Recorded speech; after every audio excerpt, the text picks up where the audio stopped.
نو امام داود الطائي رحمه الله خو ډېر لوی بزرګ تېر شوی دی. یو پیر هارون الرشید امام یوسف رحمت الله علیه ته وویل چې راځه داود طائي ملاقات لرو.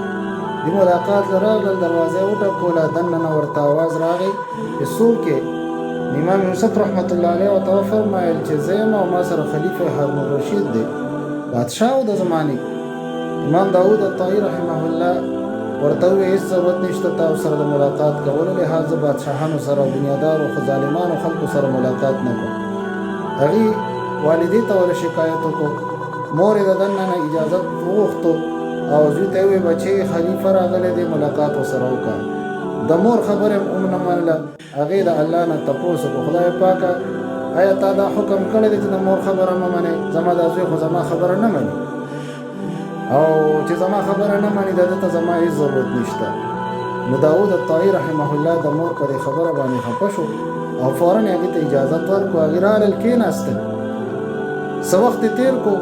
خلیفه هارون الرشید چې کله ته نو د تیلۍ نه یې څه درهم راوباسل او هغې داود الطائي رحمه الله ته ورکړل.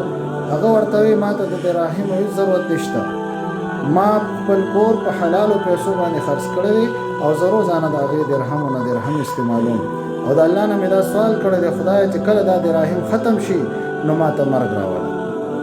دی واپس روان شو. امام یوسف رحمت الله علیه ته تپوس وکړو چې څومره دراهم پاتې دي؟ داود الطائي رحمه الله ورته وویل 10 دراهم پاتې دي، نور ختم شوي. امام یوسف رحمت الله علیه یو پیره په خپل محراب کې 10 ورځې پس ناست و، ناڅاپه یې اواز وکړو نن خو داود الطائي وفات شوی دی. شاګردان حیران شو چې څه چا وویل، څه پته ورته ولګېده.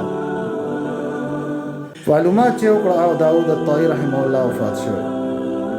هغې ورته وویل چې وایي ما د هغه د دراهمو نه پته ولګوله، 10 ورځې مخکې مونږ تللي وو او هغه دا خبره کړې وه چې ما سره حلال دراهم دي، چې کله دا ختم شي ما د الله نه سوال کړی دی چې خدای پاکه ما ته مرګ راولې او د دنیا نه زما رحلت وکړي، او زما امید دا دی چې الله به زما د دعا قبوله کړي. نو نن 11مه ورځ ده، بل نو هغه دراهم ختم شوي دي او نن به د هغه وفات شي. ما د دغه نه معلومه کړه. داسې عجیب اولیاء کرامو چې څه به د غوښتل الله به د هغې ارمانونه او ارزوګانې پوره کولې. خو د دې نه دا معلومه شوه چې بزرګان دین د حلال رزق څومره طلبګار وو. حالانکې خلیفه هارون الرشید ورته وایي چې دا کم مال زه تاله دراهم در کوم دا د حلالو پیسو، لیکن بیا هم هغه قبول نه کړي. نو دې وجې خو الله تعالی وایي الا ان اولیاء الله لا خوف علیهم ولا هم یحزنون، خبردار زما په اولیاءو باندې به هېڅ قسم یره او غم نه وي. نو په دنیا کې هم الله تعالی د هغې ارمانونه ارزوګانې پوره کوي او په آخرت کې هم الله د هغې ارمانونه ارزوګانې پوره کوي او لوی مقامات به ورله جنت کې ورکوي.